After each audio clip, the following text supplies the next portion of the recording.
Hello, everyone. My name is Jeff Rolka, and welcome to the live event number 36. 36 weeks and counting, although very, very early on in the beginning, I had to cancel a few from illness and all that.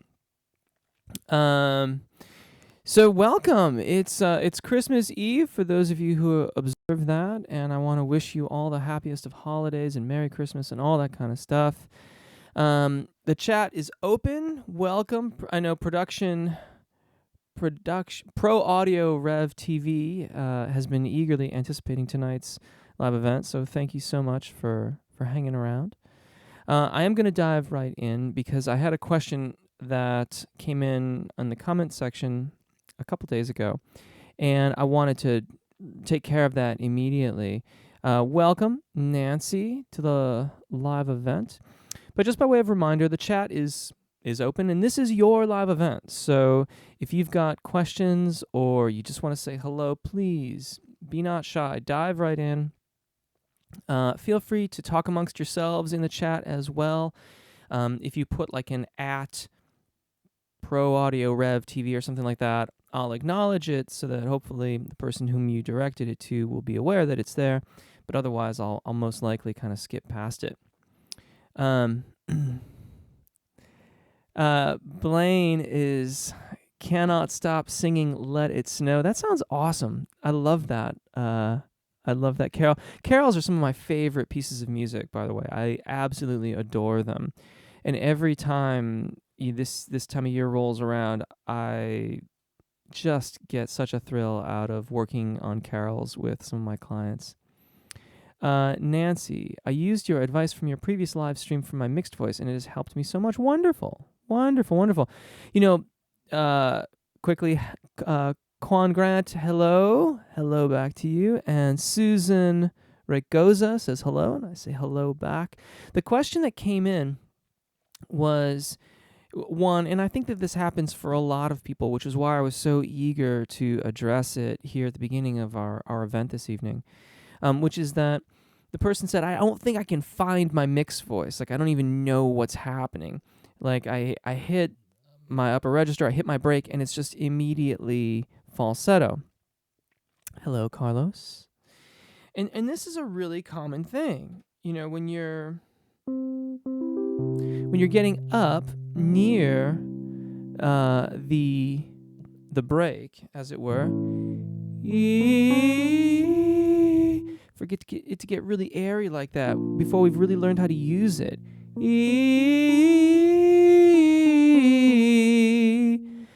I'm sorry, I just noticed this. Hi, Jeff, you're my inspiration. I am from Republic of Moldova. Thank you for this video. You're very, very welcome. I just read an article about Moldova. So it's such a strange coincidence, but welcome to the live event. Thank you for your kind words and welcome. I am honored, Quan. Thank you. Thank you very much. So, as I was saying, it's really, really easy for us when we're just beginning to work on our upper register to let it be in that falsetto-y kind of sound. And what that is we're losing adduction. So the vocal fold is going from zipping up and vibrating along to kind of being slightly separated, and then the ligament on the outside of the vocal fold is what's carrying the pitch.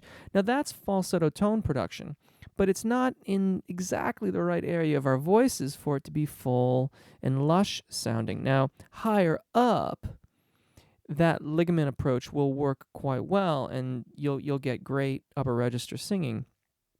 But here around the secondo passaggio, we have to allow the cricothyroid dominant singing voice to come through. We have to let those muscles engage and elongate the vocal fold. And so how we do that, for starters, is by using descending patterns. You, you, you, you, you. And notice it doesn't match at all. The timbre of my voice doesn't match from top to bottom at all. But the sound is open, it's full, it's in tune, it's not airy, right? You, you, you, you, you. And then once we can do that successfully, then we ascend up to it. You, you, you, you, you, you, you, you, you. you. And once we can get that going, we can start to work more and more on the transition to get a smooth transition through the secondo passaggio and up into our upper register. And so the person that was asking, like, how do I find it? That's one of the first exercises that I use. If you really can't get that above the secondo passaggio note to be dull sounding, you, wee, then start with the siren. Ooh. The siren, it's using the muscles in the same way. It's just that since we're not worrying about pitch, we're not trying to place it. And when we try to place these pitches is when we typically get into trouble in the very beginning. So I do hope that helps. That was a wonderful question. And if you're watching, I hope that answers it. So let me scroll back here. Carlos Estrada. Your videos have really helped my voice. Thank you so much for posting them online. You're very welcome, Carlos. Agostino Pinnock. Hello. I would love some help with that as well. When I go up in the register, I feel like I am not able to maintain the quality that everyone else has in the choir I sing in. Okay. So what I just demonstrated is the very, very early stages. That's just the very, very beginning of the process. And just so you know, the how to sing high notes parts 1, 2, and 3 for male vocalists would be a very useful practice for this. And it might take a little bit of time to get it all worked out, but that's all this stuff that I'm talking about is there. Also, I think it's called How to Sing Over the Break. That video takes you through this process in a step-by-step fashion as well. If you are, Agostino, if you are making the transition successfully, but you're still not matching timbre, then the pattern that can be very helpful for that is, I'm going to move that up here. It's the descending 5-note pattern and then the scale afterwards. Me, me, me, me, me. The key here is to try to make the top note match in each example. Me, me, me, me, me. Notice how I'm making a diminuendo as I descend. That's really, really important because we don't want to be so heavy on the thyroarytenoid dominant muscles at the bottom of our range that it makes it harder for the cricothyroid muscles to elongate the vocal fold. If we're too heavy with the thyroarytenoid muscles, then we won't get enough elongation and we'll end up being out of tune when we go back up. Anyway, you work like that and just work on matching the pitches from the bottom to the from the top note to top note. Me, me, me, me, me. Me, me, me, me, me. And from there, you start working in other vowels, but A is usually where that practice begins. E, sometimes, it depends on the vocalist because everybody's a little bit different, and so one vowel or the other might work better for you in your practice. The Mober. Hi, Jeff. Happy Christmas from me back here in Ireland. Happy Christmas to you too, Monsieur Maubé. I hope you are enjoying your time on the Emerald Isle. Brian, I have a question. I have a very high-pitched voice for a male, and I want to learn how to lower my pitch while sounding nice. Okay, well, the most important aspect about singing lower, if you have a higher, whether it's higher male or higher female, it doesn't really matter. If you're trying to increase the resonance of your lower my pitch while sounding nice. Now, I'm taking that to mean sing lower, not necessarily lower your pitch, because if you're sharp, that's different from wanting to sing more resonantly in your lower register. The key for higher male vocalists, one, we have to resist the urge to try to be a baritone. If you are a higher male vocalist, then you're a tenor or something like that, then you're not a baritone. You're not going to have the same kind of resonances in your lower register that a baritone would. our resonances are going to be a little bit brighter. If we try to push down too much, then we'll end up just straining our voices, and it won't really be as rich and full as it could be. So by way of example, me me me if I try to open up down there, it gets a little bit flabby sounding and it's not very focused. Me me I'm letting my voice be resonant and rich in a bright kind of way. That's how my voice works best in that register.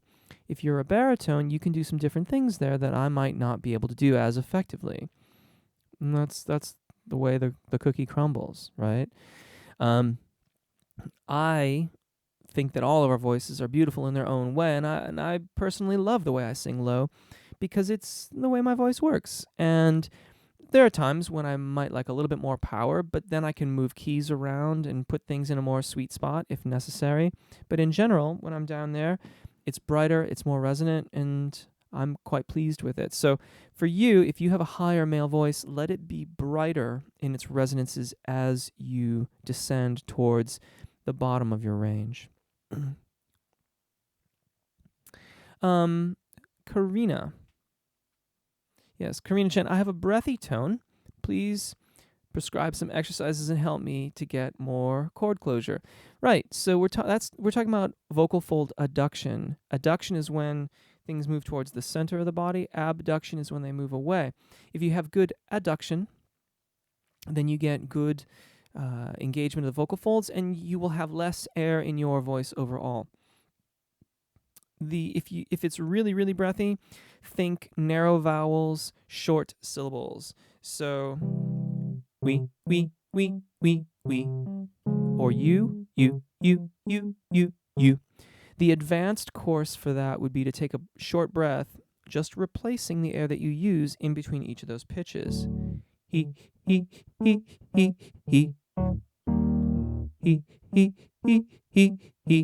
When you do that, it forces you to reset the vocal fold each and every time. So you're practicing just a lot of tonal onsets, and that is the most common place where we get an airy tone initiated, and it makes it very, very difficult to get back on the vocal fold once we've got that poor adduction occurring. So you'll find those exercises. Those exercises are really kind of sprinkled throughout the videos. There's a lot of them, and I realize you may be a more experienced vocalist than this, but there's a lot of those in the beginner exercises. Think of them more as foundation rather than beginner. Also, there's a tonal onset. If you search the channel for a tonal onset video, that would be a good one to check out. And then I feel like I just did a video with those in there recently. In particular, there's a really great exercise that goes he, and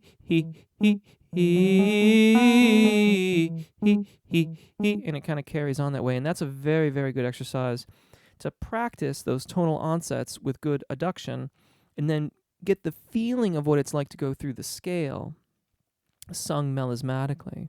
And so that can kind of set it in your mind what it's going to be like when you're in a song.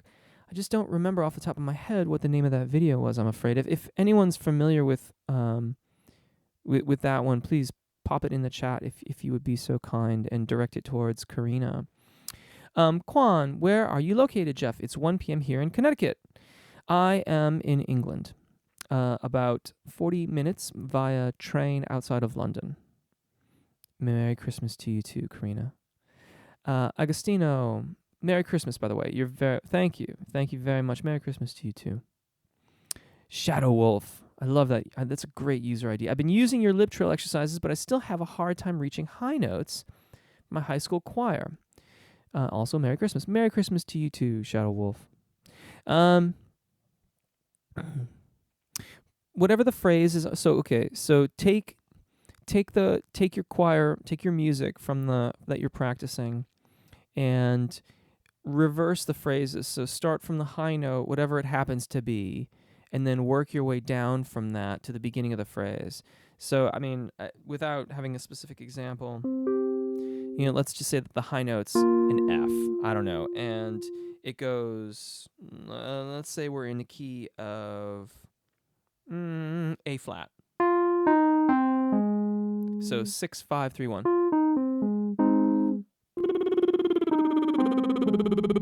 Work it backwards with a lip trill. And I should say the actual phrase in the music goes, right? So that's the phrase that you have to sing. Work it backwards.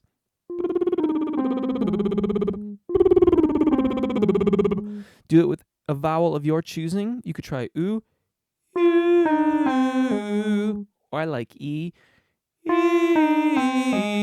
e. Then work it forwards. E, and then work whatever vowels happen to be in the lyrics of your choir piece, put them in place and work only the lyrics. And that should get you pretty close. Maureen is saying hello to all. The Mober. Do you recommend singing every day for 45 minutes to 1 hour, or should I take a break anytime during the week? I sing 45 minutes to 1 hour daily, but sometimes I feel like I should take a day off, day of a break sometimes. Just wondering what you think is the best option, especially around this busy Christmas time. I think this is another one of those cases where everyone is a little bit different. I sing just about every day, and it doesn't really trouble me too much. Of course, lately, and you can hear it in my voice. My voice is still not 100% because I had such a bad cold a couple weeks ago, and I'm still kind of rehabilitating my voice. But I think you really have to be you have to look for the signs, and then let that determine whether or not you need time off. So if you're getting really phlegmy, like if you're waking up every day and you're just like inundated with phlegm on the vocal fold, or warming up takes a really protracted amount of time, it takes a long time, then perhaps investigate your usage of airflow to try to take some more of the weight off the vocal fold, but maybe consider a day off. That might help. It might also mean that when you come back after that day, you're really, really phlegmy.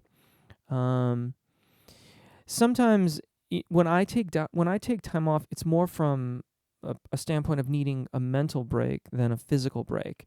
When I'm healthy, when I don't have a cold, I'm typically healthy, but when I don't have a cold and I'm singing, I don't incur any real vocal fold fatigue to speak of, so I can sing day after day after day after day without really any deleterious effects. If I'm talking on the phone, that's where I get into trouble. So if I have a really, really long teaching day, that can make it much more challenging for me the following day. But I know that I'm just going to be a little bit extra phlegmy. I'm going to take a little bit more time to warm up, and it'll be fine. So look for the signs. If you've got any vocal fatigue, if you're having trouble transitioning through your secondo passaggio, if you're really phlegmy, if you're just feeling tired and a little worn out, and maybe think about, taking a little time off, a day. But on a regular basis, I am of the opinion that if we train properly and employ proper technique, then we don't have to take the time off, but we might choose to. And I always want it to be a choice. That's always been my thing as an instructor, is to provide options. I want to provide you with the options that you require to sing effectively, period. That's just it. Blue Third Up says hello to everybody, and I say hello back. Blue Third Up, when practicing how to improve your tone video, I can sing lower than I normally can. And if I carry it higher, I feel that my secondo passaggio has shifted to F sharp 4 before E4. How is this possible? And you're saying Merry Christmas to you. Merry Christmas, Blue Third Up.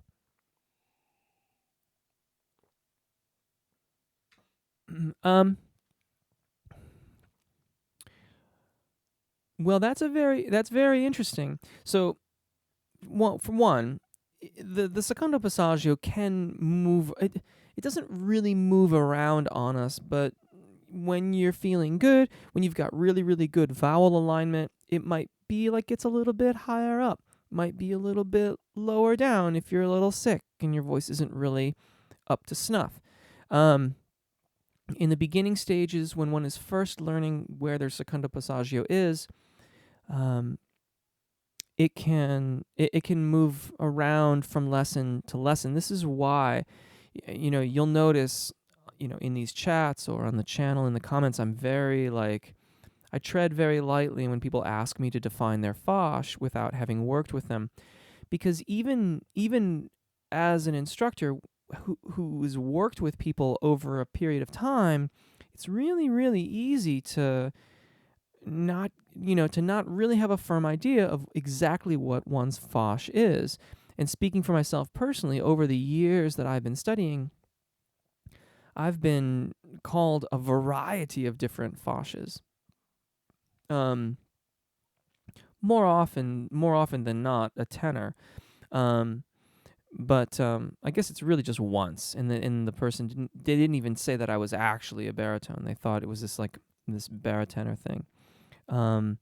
But in any case, um, the when I make those videos, I am making them to try to help you to be successful. That's every video on the channel is I hesitate to use the word designed, but whatever, designed and sequenced in such a fashion to try to help you be as successful as you possibly can be in the practice with just a little bit of observation. So, in some of the cases, they're really, really slow paced, and that's done intentionally. In others, I dive right in. Um, in terms of the lowness, that's almost certainly an aspect of what I was talking about at the beginning of our chat this evening. And that if as you're descending, you're maintaining nice alignment of the vowels and you're allowing your voice to be a little bit brighter on the bottom, then you'll get maybe an extra note or two, and you'll remain you'll remain more consistent in your sound as you do that descent. In terms of the secondo passaggio shifting upwards, kind of the same thing. If you've got good vowel alignment heading into the zona di passaggio, then you stand a much better chance of having your secondo passaggio be in its natural location than if you have poor vowel alignment. This is why in my teaching too, I spend so much time with my clients making sure that the thyroarytenoid dominant singing voice has good alignment of vowels before we start really trying to sing through the secondo passaggio. Because if you invest that time in the chest voice, making the transition is remarkably easier and faster. It will happen so much faster if you just spend a little bit more time. And in that video, that's what we're doing. So it may be that you're just really, really well aligned, and as you're heading into the zona di passaggio, you're getting really great adduction, and so the vocal folds, it's not happening until it really is an appropriate time. Hard to say without hearing you, but that would be my suspicion. Heidi, hello. Merry Christmas from Turkey. Made it back from one of our Christmas programs. Wonderful, wonderful. Welcome. It's good to see you. Karina, I have tensions. Any exercises to cure that? Depends on what kind. And I don't know if I would, personally, I wouldn't use the word cure. Can you be more specific? I mean, if it's shoulder tension, if it's tongue tension, if it's what's going on? Tell me a bit more, and then I can direct your attention to something. But cure, that for me, that's the troublesome word, because I don't know that any of us actually. I don't feel like any of my vocal issues are necessarily cured at this point. But with training and practice and consistent attention to these details, then they cease to be issues any longer. So, but in the back of my mind, I know that I originally learned how to sing by squeezing out high notes. And in the back of my and it's not really a concern any longer. It's been far too long. And there's some bad habits that I can no longer I would need to relearn the bad habit, because I've practiced for such a long time doing it correctly that I actually have lost the ability to demonstrate the incorrect way of doing it, which I am not particularly happy about, because I like to be able to show people A and B examples of things when I'm working with them. I'm thinking specifically of lifting my larynx. Recently, it's been very difficult for me to lift my larynx to demonstrate what happens when we do that. So yeah, Karina, let me know what's going on here. The Mober, in the last week or two, I've been feeling that if I warm up my voice for 15 to 20 minutes, go sing my songs for around 45 minutes, but I've found that it's taking a very long time for my voice to open up. It could take 30 minutes of singing my songs for my voice to just start opening up and releasing any tension. Any thoughts on how to settle this, or just keep taking long times to get my voice going? There, I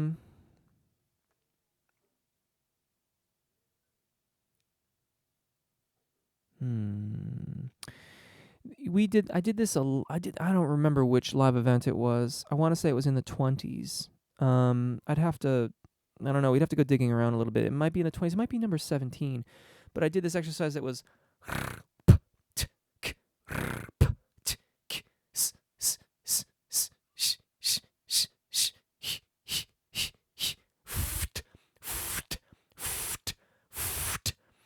and that's, by the way, courtesy of Megan Dibble from the San Francisco Conservatory of Music. She's in the Bay Area, and she's wonderful. If you're around there, I would look her up.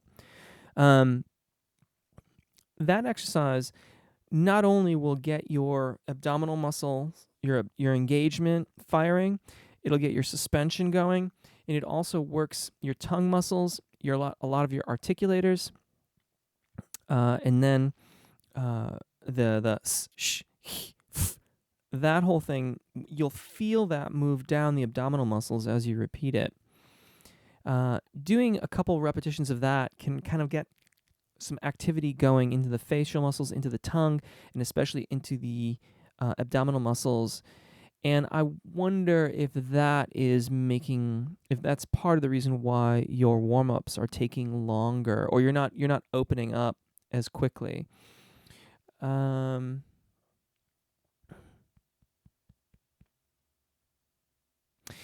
But I have to admit, 30 minutes doesn't really sound like that long of a time.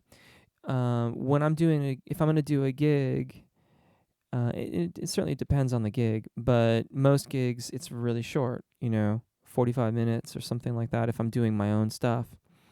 And I'll sing backstage for half an hour, 45 minutes before I go on stage. And that way I know that I'm really, really thoroughly warmed up and ready to rock.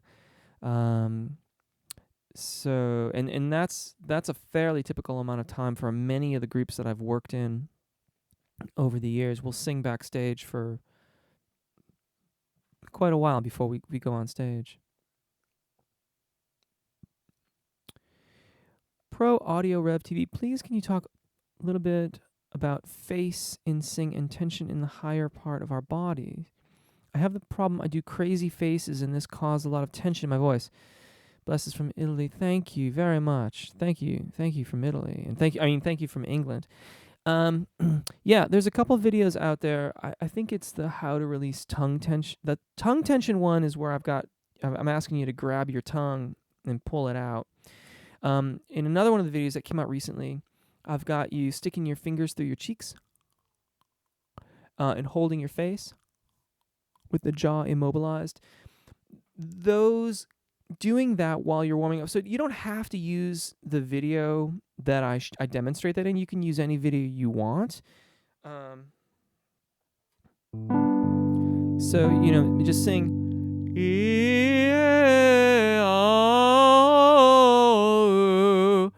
holding your jaw immobilized and holding your facial muscles immobilized and seeing your vowels that way.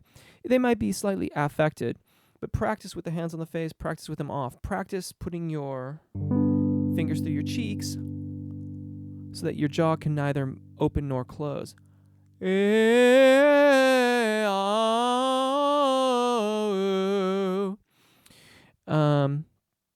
And then again, take your fingers out and try it again. You may find that the vowels change color more dramatically initially. So when you first do it, you might get something where the vowels are really out of shape. And what that's telling you is that you're not really focusing the vowels correctly in the rear of the oral cavity.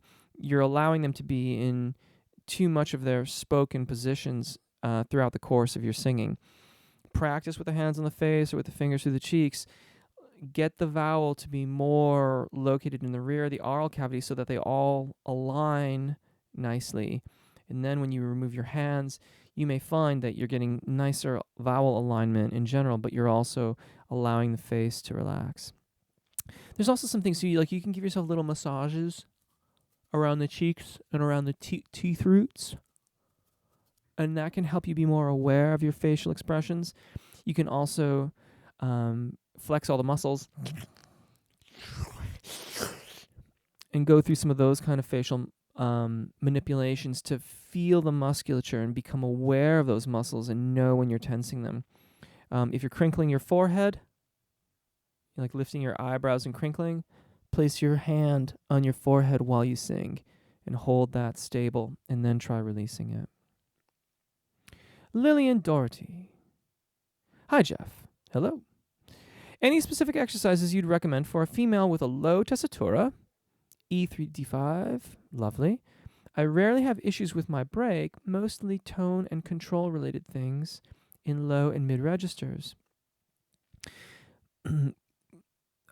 Without hearing you, I'm kind of assuming, but my suspicion would be that you're trying to push down into that register, and I would recommend you back off of it a little bit, allow for a little bit of a decrescendo as you're descending towards your lower pitches.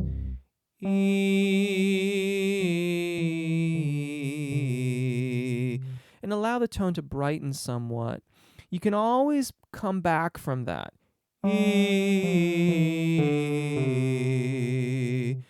But that brightness will at least get you started with a bit more resonance and a bit more color down there. And it will hopefully, if you have been pushing down into your lower pitches, then it can help you to change that habit so that you're not doing that. And that kind of timbre will match your upper register much better. If I push into my lower register, that's never going to match my higher stuff. As I try to push down there, if I allow it to brighten,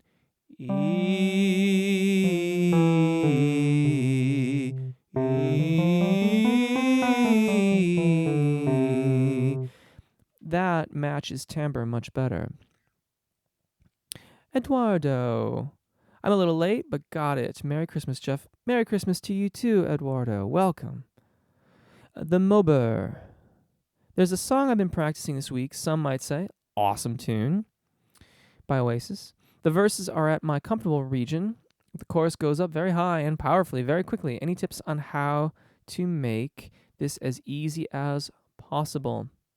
I love that tune. I used to sing that when I was living in California. This was a while ago.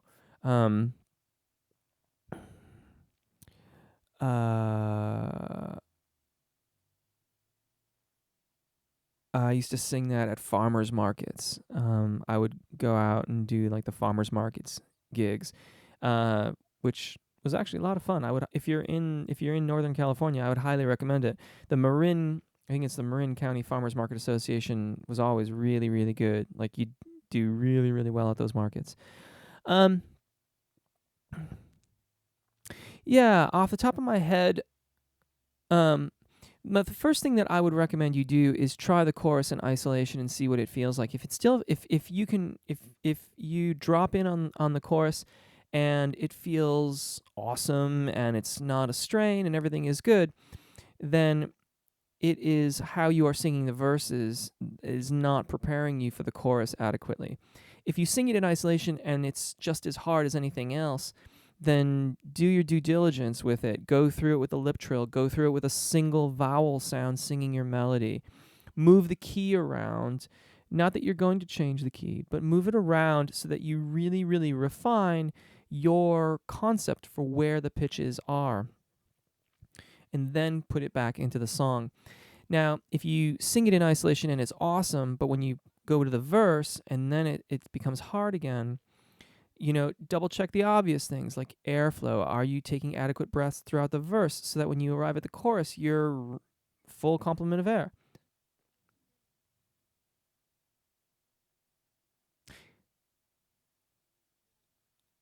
Yes, because those songs. Thinking, I've sung a bunch of Oasis tunes. There's not a lot of room to breathe in those tunes, so make sure that you're getting adequate breaths throughout your verse. It's easy to be too heavy on the thyroarytenoid dominant muscles in those tunes because they're such powerful tunes, and the form is long, man. The forms are Herculean.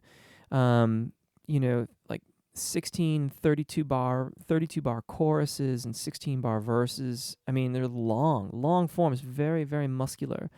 So back off a little bit, and as much as you can, while still maintaining good phonation, of course, so that when you transition into the chorus, you've got the space and you've got the flexibility to allow the cricothyroid muscles to elongate the vocal fold, so that you're in your upper register sufficiently. Just for starters, that would be my immediate recommendations. Karina says, thank you very much, and you're very welcome. The Mobert, this, as he's, oh, that's right, that's from the other thing.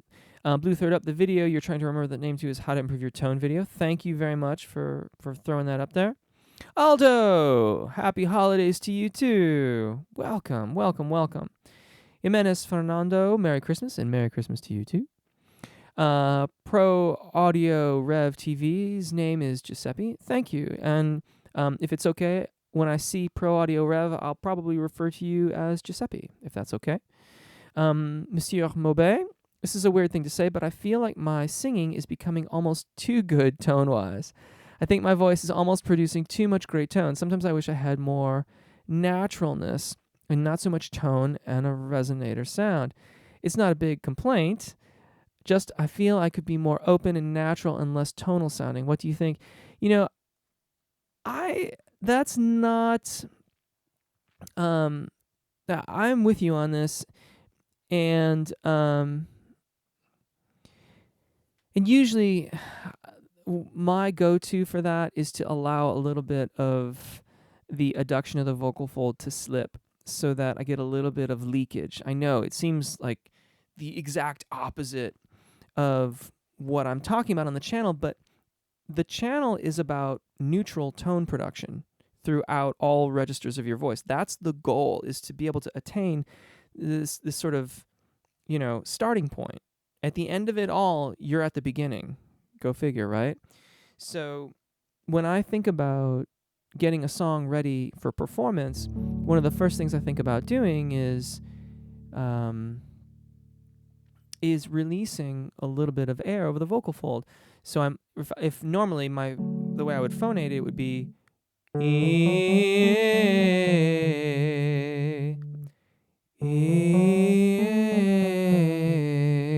is where I might begin, just to kind of break it up and start thinking outside the box.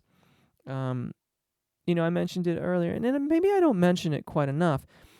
This is all about options. That's what all of this stuff is about. It's about options, and if you're gonna sing classical repertoire, then where you will be at the end of all this is just as much a starting point as anybody else, because from there you have to take it further and develop even more release and more disengagement in order to create more overall resonance. And And you can do that by keep on going, but that would be the end goal.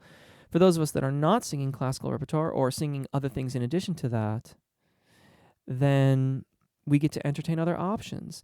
Maybe the high part of the tune would be better served if I sang it. Actually, better here would be better here. If instead of staying connected,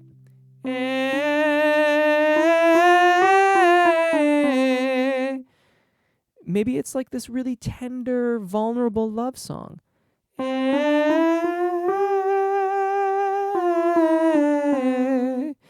That's cool too. It's about options. We want to be able to choose, because I feel like that's where our artistic expressivity, that's what gets us artistic expressivity. If we can only do it one way, we don't have a choice. That means that we are limited as artists in what we can choose. So I don't know if that answers your question, Mober, but those are my thoughts on it.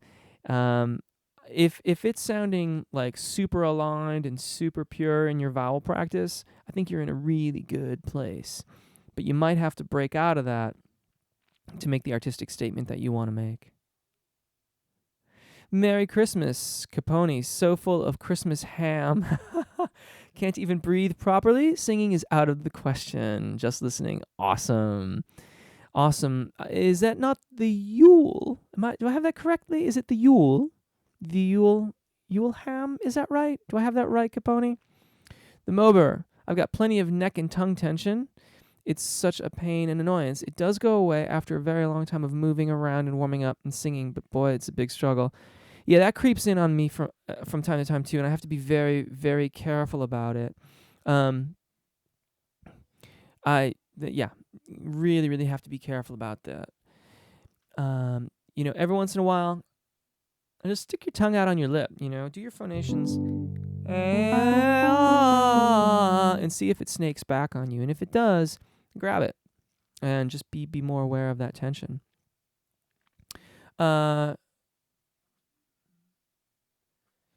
Demon Namer, you have probably answered this before, but what are the top worst things to do that could damage your voice while singing that most people do and don't even know?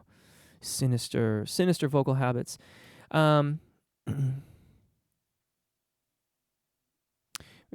so the main thing, the number one thing that is pervasive, I think, it's a toss-up. You see, the root problem is airflow, but the symptoms vary depending on what you're singing and sometimes the vocalist too. Glottal attacks are probably the fastest way to tire out your voice, and particularly if you're hammering away on real high range notes, you can do a lot of damage very, very quickly. So you got to really be careful. And if you don't know what a glottal attack is, that's when you get a kind of a click or a pop. And usually it occurs when you have a vowel at the beginning of the phrase. I love you. Whatever, right? Those are all glottal attacks. We want to try to sing the tonal onset without those.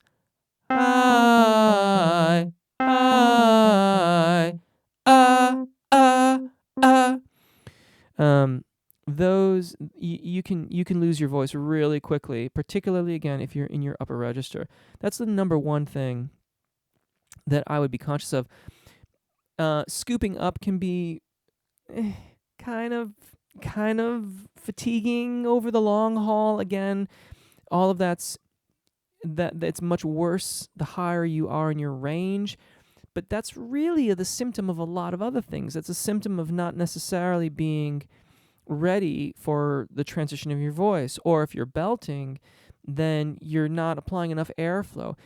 Really, you're not applying enough airflow in both cases. The main thing, the underlying technique is to make sure that you have adequate engagement and you've studied your airflow, the Passaggios breath management system, such that you are really, really well engaged.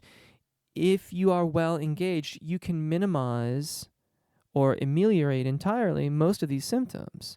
And so it just ceases to be an issue any longer. But yeah, the glottal attacks, I think glottal attacks in the upper register is just very, very bad. Straining, obviously, for high notes is really, really bad too. Somewhat ameliorated by proper airflow, but ultimately not good for your voice. Alola Lewis, a little late, but glad to be here. Welcome. Merry Christmas to you and everyone here tonight. Merry Christmas to you as well. Listening in as I'm learning loads, and others have already asked questions I would have wanted to ask. Wonderful. Good afternoon, Aaron Justice. Grazie mille, says Giuseppe, and to that, I believe the appropriate response is prego, I think. Jennifer Joanne Bloomberg, thanks so much for all your videos. They are very inspiring and helpful. All the best from New York City. Thank you very much, Jennifer. I really, really appreciate it. You are welcome from England. The Mober, sometimes there can be shakiness in my voice. Again, this goes away, I presume, after a while of singing. Sometimes I just don't understand what is wrong with the voice, why it doesn't just start doing it. I guess it's the same as a muscle in the legs. It takes time to get it going and get moving well. Yes. And I think that the longer, not necessarily the more, but the longer that you are partaking of these practices, the shorter that warm-up time can be. Then again, if you had a rough day the day before, if you ate something that really got you really phlegmy, then you might need a little bit more warm-up time. Sometimes just the weather, like a drastic change in temperature, can dramatically impact my warm-up times too. We'd like to make it a science, and in the vocal discipline that I study, goes a long way towards trying to make it a science, but it's still kind of an art form, and we still have to be so aware of how we're operating internally to make these things work properly. Aaron Justice, is there a way to increase your speaking range? A way to sing a bit higher without getting louder? Yes, as long as you are okay with a change in timbre. Now, you can minimize that to a certain degree, but there's a bare minimum amount of airflow that you need to phonate a given way in a given range. That's awfully obtuse. Let's be concrete.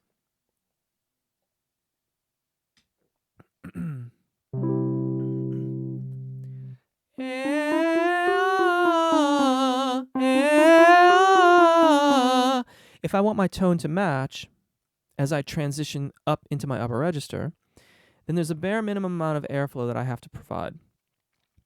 If I'm okay with a slight adjustment, then I can minimize that increase in volume, but I'm going to pay for it with a little bit of timbre. And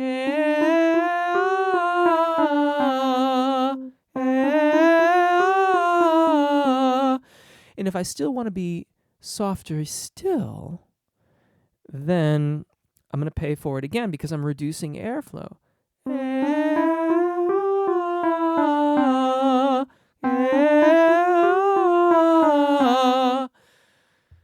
And I'm supporting a lot. Like in order to stay open and still make that transition work and stay on the vocal fold, I'm really, really, really, it kind of caught me off guard, actually. I was lifting so much I didn't even realize it.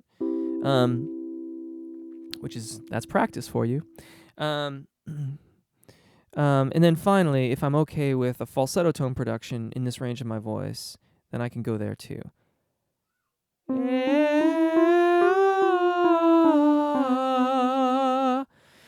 But because I'm reducing the airflow so much, the timbre is changing and reflecting that adjustment. If I want it all to match, then there's still a bit of room there, but I'm not going to get that. I'm not going to get exactly the same timbre above and below the secondo passaggio if I'm abating the airflow to the degrees that I demonstrated here. Eduardo, Jeff, I spend all this week in the passaggio zone. As you recommend, now I can reach an F sharp much more full of sound, but I notice that it only gets nice when I sing it loud. I'm who asked about Michael Ball. Yeah, he was awesome. I listened to a bunch of his stuff. I I believe I mentioned that last week. I mean, I without having the guy in the room, without being in the room with the guy, I assume by the way that he's singing, and realistically, as a professional singer, you'll employ belted vocal production as well as transitioning to cricothyroid dominant singing voice from time to time, depending on the needs of the song. The songs that I heard didn't really go that high. I did listen to the one that you recommended, which goes up to a G. And if he's a baritone, then I would suspect that he is making a successful transition into his cricothyroid dominant range and just doing a beautiful, beautiful, masterful job of matching timbre from low to high. He was lovely to listen to. And Eduardo, I kind of addressed any tips about the full of sound and it gets louder. That's what I was just talking about, is that there's a bare minimum vowel. Now, if this is new, if you're new in this register, you will gain more flexibility with a little bit of practice, because really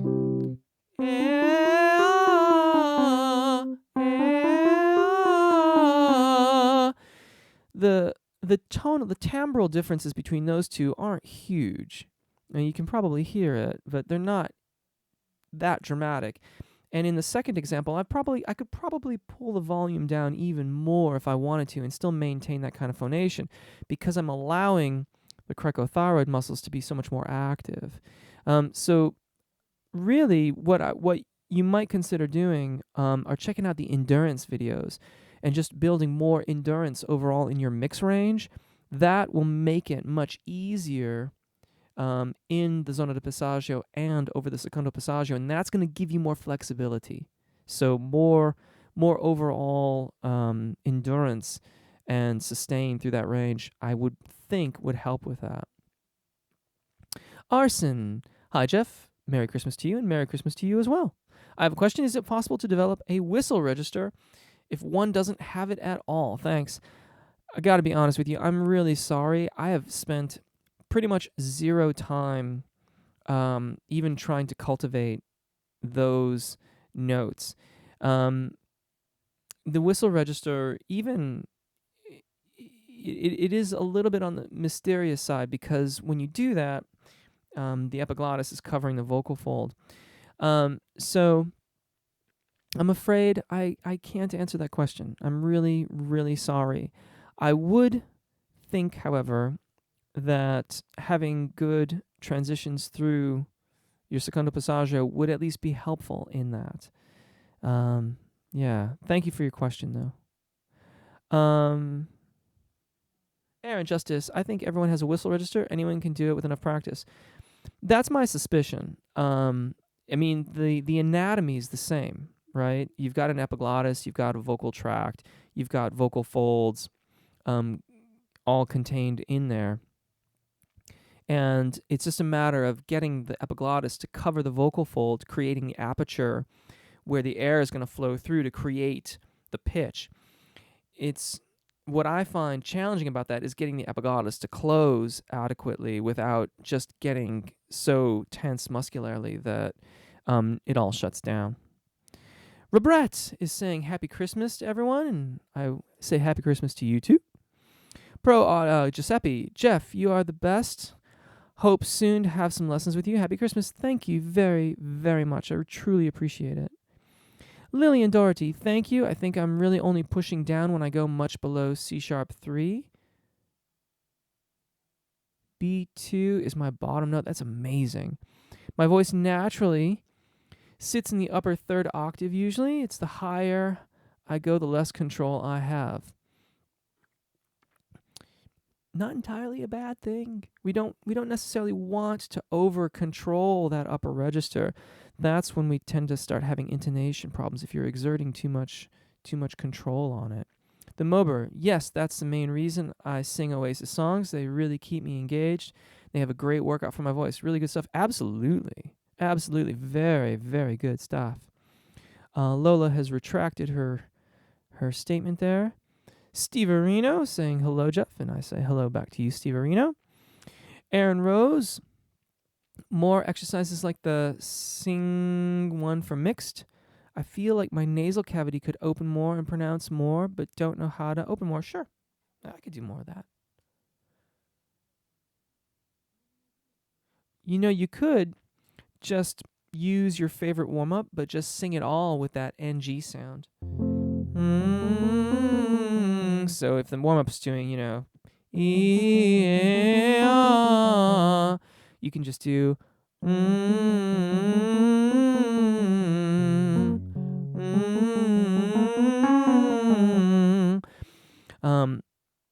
but I'm happy to do that.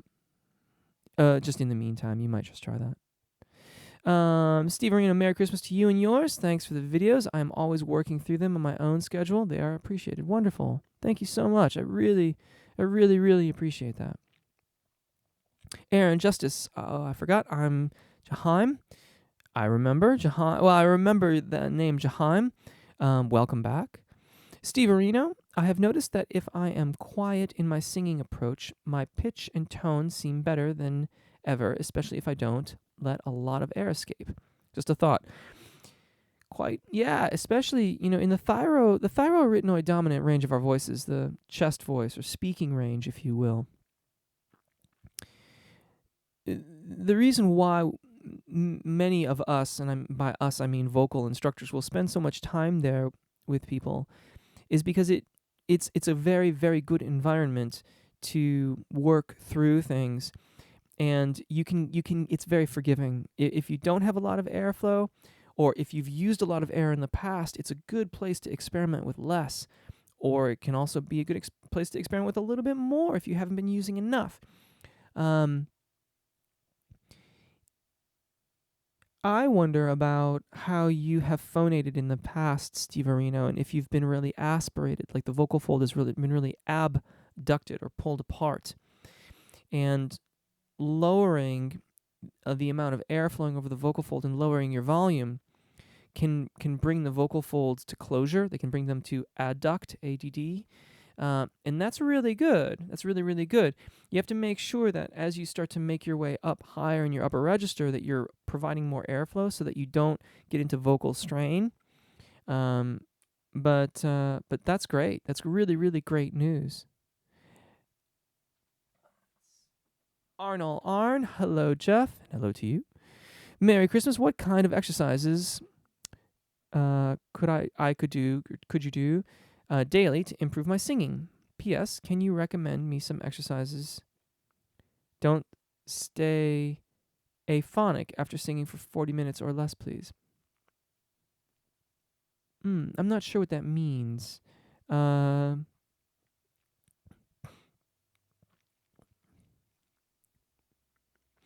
But what I would say is, in general, I'd just start making my way through the channel and finding your favorites. Maybe bookmark them or make a playlist of your own. It's also like I started a Facebook group not too long ago, and if you use Facebook, I keep on waiting to get like a better name for it. I called it Sequencer as a placeholder, but no one's saying we should change it, so it's called Sequencer, and I don't know if you can search for it or not, but if you look for me, you can find it. And you just anyways, I mention this because lots of people are suggesting videos, and there's a lot of go between and talk about all sorts of different things.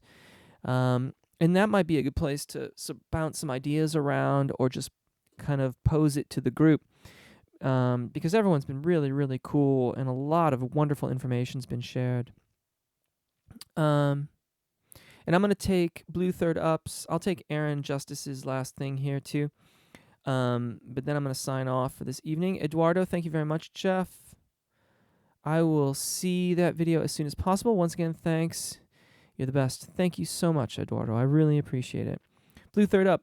If I practice trills at the lower part of my range, will it help me with sustaining those low notes? Yeah, it probably will. The lip trill is really, really great at helping develop vocal fold efficiency. So the vocal fold is closing, adducting thoroughly, but neither too hard nor allowing for abduction or a separation of the vocal fold to occur. And so that should help you to really, really get your low notes nicely tuned up and well adducted, and then getting good efficiency down there. Air and Justice. Also, Arson, when I try to do whistle register, it goes too high. Sometimes it's different for many people. Yeah, that's cool. So that's at Arson. And Fred, at the very end here, has said hello from Philadelphia. Hello from England. Merry Christmas to you too. And everybody, that's it for this evening, for this Christmas Eve live event. Thank you so very much for all of your questions. Thank you so much for participating on the channel with me this year, and for some of you going back now sometime. I want to wish you all the happiest of holidays and a Merry Christmas and a Happy New Year. Although I guess actually I'm planning on doing a live event on the 30th, so I can wish you Happy New Year next week. But thank you all so very, very much. Take really good care of your voices. Enjoy singing. And I'll see you next week, hopefully. Bye.